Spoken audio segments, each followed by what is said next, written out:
ओम शांति। आज है 29 सितंबर 2023। प्रातः मुरली। महावाक्य। मीठे बच्चे, संग दोष से तुम्हें बहुत संभाल करनी है, क्योंकि संग दोष में आने से ही उल्टे कर्म होते। बाप की याद भी भूल जाती।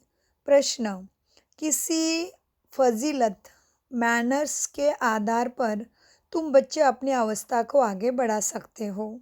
उत्तर: अगर कभी कोई भूल हो जाती तो बाप से क्षमा मांगने की भी फजीलत चाहिए। बाप को कहना चाहिए, आई एम सॉरी। इसमें ज़रा भी देह का अभिमान न आए। इससे अवस्था आगे बढ़ती रहेगी। चढ़ती कला का आधार है बाप से सच्ची दिल। कभी भी अपने को मियाँ मिट्टू नहीं समझना है। भूलें हर एक से होती है, क्योंकि अभी तक कोई परिपूर्ण नहीं बने हैं। गीत चला है, हमें उन राहों पर चलना है, संभलना है। फिर ओम शांति। कुछ तो कहना पड़ता है, उस हिसाब से ओम शांति कहना अच्छा। आत्मा को अपना स्वधर्म बताना होता। बाप भी कहते हैं, हम शांत हैं, शांति देश के रहने वाले। तुम भी असल आत्मा हो, तुम्हारा स्वधर्म शांति है। सारी दुनिया शांति शांति करती रहती है, परंतु शांति किसको कहा जाता, यह कोई नहीं जानते। समझते हैं कि यह लड़ना झगड़ना जो चलता है वह शांत हो जाए, परंतु वह शांति तो कोई काम की नहीं। घर में स्त्री पुरुष होते हैं, कोई तो झगड़ते हैं, कोई झगड़ते नहीं। वह कोई शांति हुई नहीं क्या? वो कोई शांति है क्या? शांति और चीज़ है। शांति तो आत्मा का स्वधर्म है। वैसे ही बाप का भी स्वधर्म है शांत। आत्माओं का बाप कौन है? परमपिता परमात्मा। उनका धर्म क्या है? उनका भी धर्म है शांत। परमपिता परमात्मा शांत देश में रहने वाले हैं। हम भी शांत देश में रहने वाले हैं। कोई भी आए तो बोलो, तुम्हारा स्वधर्म तो शांत है ना? तुम असूल वहाँ के रहने वाले हो, यहाँ आए हो पाठ बजाने। शरीर द्वारा पाठ तो बजाना ही है। शांति के लिए वास्तव में जंगल आदि में जाने की दरकार नहीं। आत्मा को अपने स्वधर्म का पता है। आत्मा थक जाती है तो रात को अशरीरी हो जाती। रात को कितना सन्नाटा रहता। सुबह होने से आवाज़ शुरू हो जाता। वह हुई हद की रात और दिन। अभी तो है बेहद का दिन और रात।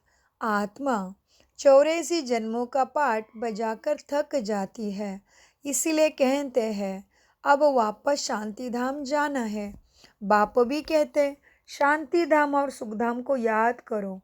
सुखधाम में बैठ थोड़ी ही याद किया जाता है। याद किया जाता है सुख दुख धाम। मैं अशांत धाम में हूँ। तो अब बाप कहते हैं, बच्चे अब नाटक पूरा हुआ है, तुमको घर चलना है। फिर तुम्हारे लिए शांति भी है तो सुख भी है। बाप कहते हैं, बच्चे पंडा हूँ मैं, तुमको वापस ही सच्ची यात्रा पर ले जाने आया हूँ।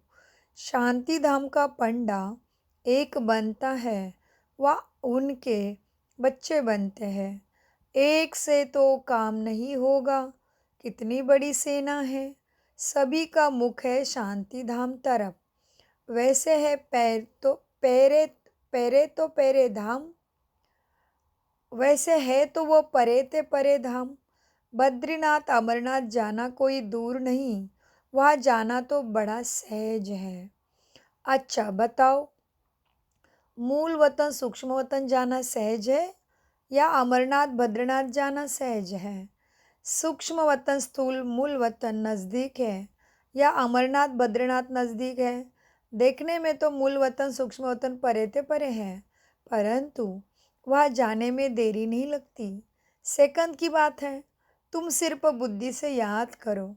वो जिस्मानी यात्रा है तो कोई नई बात नहीं। आधा कल्प वो यात्रा करते आए हैं। यह रूहानी यात्रा तुमको एक ही बाप आकर कराते हैं।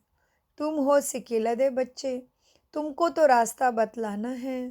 तुम मंदिरों में जाकर समझाओ, ये देवी देवताएं कब राज्य करते थे?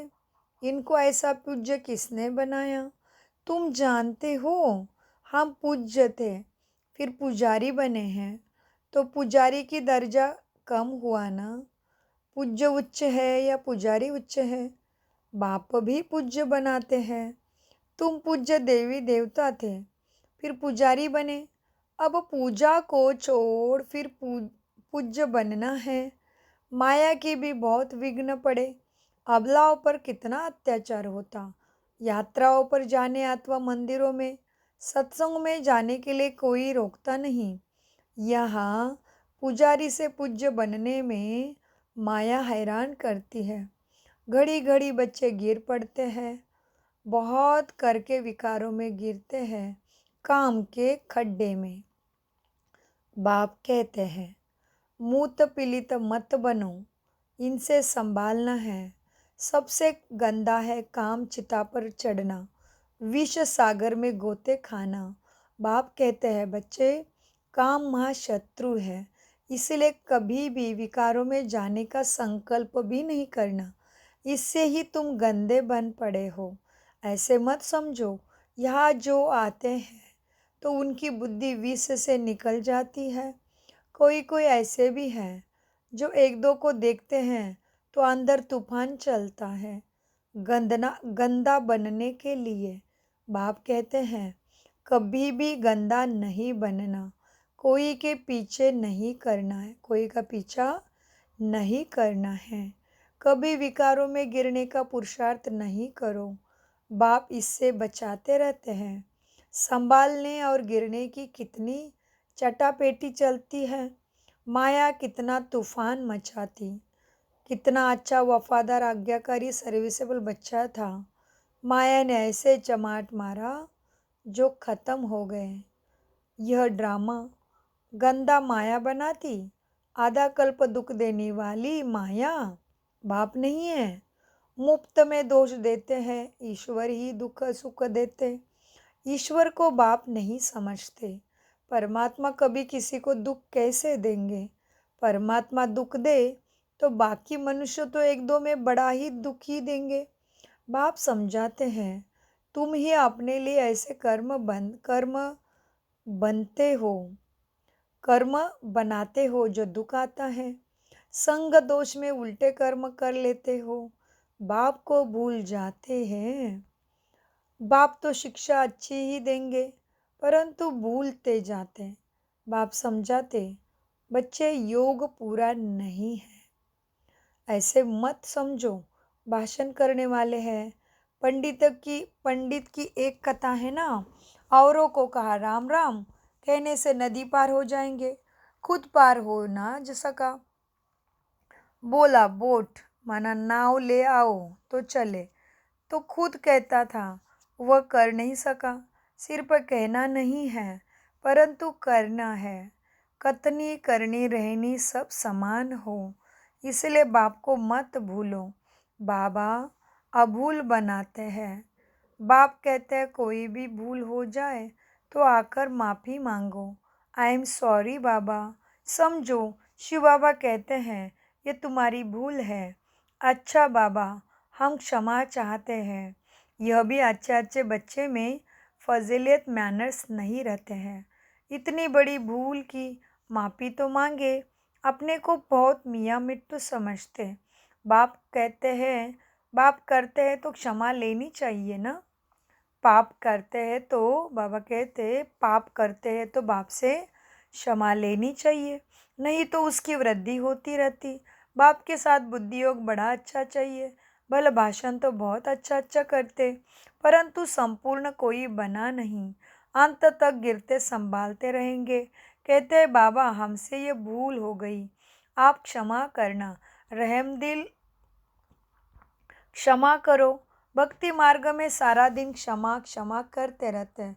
बाप को कहते क्षमा करो। धर्मराज द्वारा फिर डंडे नहीं दिलाना, इसलिए खबरदारी बहुत चाहिए। ऐसे मत समझो कि हम 16 कला संपूर्ण बन गए हैं। नहीं, बहुत बच्चे लिखते हैं, बाबा अशुद्ध स्वप्न बहुत आते हैं। बाबा की याद ही नहीं ठहरती है। मियाँ मिट्टू नहीं बनना है। अंत में 16 कला संपूर्ण बनेंगे। अभी तो ग्रहण लगा हुआ है। तुम्हारी वह अवस्था आनी है या बैठे बैठे उड़ते रहेंगे। आत्मा को खींच होती है क्योंकि कल्प की थकी हुई है तो जल्दी होती है। आतुरवेला जल्दी जल्दी जाऊँ, परंतु लायक भी तो बनना पड़े। कोई तो यहाँ ही घूमने फिरने जौहर पहनने आदि में खुश हो जाते हैं, फिर दुखी होते हैं तो कहते हैं नायक बाबा को छोड़ा। अच्छा फिर हिम्मत करो, कुछ सीखो। अपकार करने वालों पर भी उपकार करना है, परंतु ऐसे भी नहीं और ही माता खराब कर दे। माया गिराती है, बाप उठाते हैं। मंजिल है ऊंची और यह है सारी बुद्धि योग की यात्रा। पुरुषार्थ में टाइम लगता है, लक्ष्य तो बहुत सहज है। 1 सेकंड में तुम जीवन मुक्ति के अधिकारी बन जाते हो। एक बार बाबा कहाँ, फिर बोलते क्यों हो। निश्चय है बाबा से स्वर्ग का वर्षा लेते हैं, फिर गिरते क्यों हो। याद कर संभालते क्यों नहीं हो। अच्छे अच्छे बच्चे भूल जाते, फिर और ही डिससर्विस होती। सर्विस भी गुप्त है तो डिससर्विस भी गुप्त है। दुनिया को क्या पता किसमें कोई भी भूत प्रवेश होगा। वह शुद्ध सोल का प्रवेश है तो वो भी नुकसान कर देते हैं। मायावी सोल प्रवेश कर लेती है। भला ज्ञान है परंतु परिपूर्ण नहीं है। कोई ना कोई खामी रहती है तो डर होना चाहिए। हमको बाबा की श्रीमत पर चलना। अगर श्रीमत पर चले कोई भी भ्रष्ट काम किया तो पद भी भ्रष्ट होगा और सजाएं भी बहुत खाएंगे। कर्म का फल यहाँ भी बड़ा कड़ा भोगना पड़ता। इसलिए कर्मातीत अवस्था का पुरुषार्थ करना, बाबा के साथ बड़ा सच्चा रहना। सबका शिव बाबा से कनेक्शन है। सेंटर सब शिव बाबा के हैं। तुम्हारा सेंटर फिर कहाँ से आया। तुम शिव बाबा के हो। विश्वविद्यालय बाप का है ना। ईश्वरीय विश्वविद्यालय मेरा यह सेंटर है। यह ख्याल आया और मरा। ऐसे मेरा मेरा कितने गिर पड़ते हैं। सब कुछ शिव बाबा का है। तुम कहते हो बाबा यह तन मन धन सब आपका है, तो बाबा भी कहते स्वर्ग की राजाई सारी तुम्हारी है। कितना एवज मिलता है। तुम क्या देते हो। मरने से पहले करनी घोर को देते हैं ना। जीते जी दान करते देखते हैं बस। होपलेस केस है तो दान पुण्य कराते हैं। बाप भी कहते हैं बच्चे जीते जी कर लो। यह तो पुराना तन है। तुम आत्माएं मेरी हो। यह शरीर पाठ बजाते बजाते अब पुराना हो गया है। अब फिर मेरे बनो तो तुम्हारी आत्मा शरीर दोनों शुद्ध बनेंगे। दोनों इकट्ठे साफ होते जाते। आत्मा जो अपवित्र बनी है उनको शुद्ध बनाना है। मेरे साथ योग लगाने से ही शुद्ध बनेंगे। योग रखेंगे तो चढ़ती कला होगी, योग नहीं रखेंगे तो गिरती कला हो जाएगी। सर्विस का शौक भी चाहिए। पूछना नहीं है, सर्विस पर जाए। बाबा समझाते हैं शौक नहीं है। बाबा समझते हैं शौक नहीं है। मनसा वाचा कर्मना सर्विस का शौक चाहिए। मनसा नहीं तो वाचा व कर्मना कोई ना कोई सर्विस में लग जाना चाहिए तो हुजूरा मिलेगा। आप ही जो करे सो देवता, कहने से करे सो मनुष्य, कहने से भी ना करे तो कोई काम का ही नहीं। जितना सर्विस करेंगे उतना फल मिलेगा। शिव बाबा पूछते हैं बच्चे मेरे को हाथ है। इस तन में शिव बाबा बैठा है ना। चिट्ठी लिखते हैं ना। बैल पर सारा दिन बैतोड़ी सवार करेंगे। बैल जब थक जाते हैं तो उनकी आंखों में पानी आ जाता है। यह तो आंसू आने की बात नहीं, उनको तो सर्विस करनी है। बच्चों को समझाते माँ में कम याद करो। ये शिव बाबा कहते हैं इनकी आत्मा भी सुनती है। यह तो बिल्कुल सहज है। बेहद का बाप ही है, स्वर्ग का रचयिता। बाबा आते हैं स्वर्ग की स्थापना, नरक का विनाश कराने। महाभारत लड़ाई भी सामने खड़ी है। यादव कौरव पांडव भी है। तुम जानते हो अब खेल पूरा होता है। बाबा लेने आया है। सिर पर विक्रमों का बोझा बहुत है। याद नहीं करेंगे तो महारानी महाराजा नहीं बन सकेंगे। यह है ही राजयोग, न कि प्रजा योग। योग पूरा नहीं लगाते तो प्रजा बन पड़ते। कहते हैं बाबा हम पूरा वर्षा लेंगे तो सर्विस का शौक चाहिए। लिखकर पूछ सकते हो, अगर इस समय हमारा शरीर छूट जाए तो हम क्या बनेंगे? परिपूर्ण तो अंत में बनेंगे। अभी तुम अपूर्ण हो। अपनी अवस्था की जांच करनी। हम कितना बाबा की सर्विस पर है, कितना आज्ञाकारी वफादार है, कितनी सर्विस की तड़पते हैं। कोई को जाकर जियदान करे, बेचारे बहुत दुखी हैं। यह एक ही सद्गुरु है, शांतिधाम सुखधाम ले जाने आए हैं। वह गुरु लोग अपने को जगत पिता जगत शिक्षक कह न सके, सिर्फ जगत गुरु कहलाते हैं। यह तो जगत का बाप टीचर गुरु एक ही है।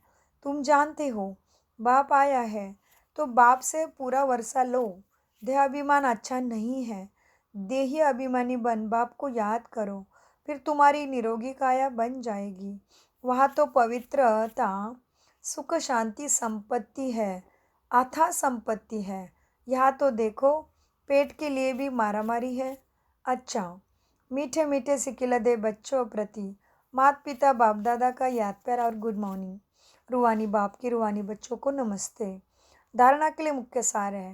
नंबर 1, रूहानी पंडा बन। सच्ची यात्रा करनी और करानी है। बुद्धि योग की बहुत संभाल करनी है। अपने ऊपर बहुत खबरदारी रखनी है। नंबर 2, बाप के साथ सच्चा रहना है। कर्मातीत बनने का पुरुषार्थ करना है। जीते जी सब बाप के हवाले कर सफल करना है। वरदान, अपनी चंचल और चेहरे द्वारा, बाबा कहते हैं, अपने चंचल और चेहरे द्वारा सेवा करने वाले निरंतर योगी, निरंतर सेवाधारी भव। वरदान का विश्लेषण, सदा इस स्मृति में रहो कि बाप को जानने और पाने वाली कोठों में कोई हम आत्माएं हैं। इसी खुशी में रहो तो आपके यह चेहरे चलते फिरते सेवा केंद्र हो जाएंगे। आपके हर्षित चेहरे से बाप का परिचय मिलता रहेगा। बाप दादा हर बच्चे को ऐसा ही योग्य समझते हैं, तो चलते फिरते खाते पीते अपना चलन और चेहरे द्वारा बाप का परिचय देने की सेवा करने से सहज ही निरंतर योगी, निरंतर सेवाधारी बन जाएंगे। स्लोगन, जो अंगत समान सदा अचल अडोल एकरस रहते हैं, उन्हें माया दुश्मन भी हिला नहीं सकती। ओम शांति। मीठे प्यारे बाप दादा का अनगिनत पदम गुना शुक्रिया। हम सभी बच्चों का बाप दादा को याद प्यार गुड मॉर्निंग। रूहानी बाप को, रूहानी बच्चों को नमस्ते।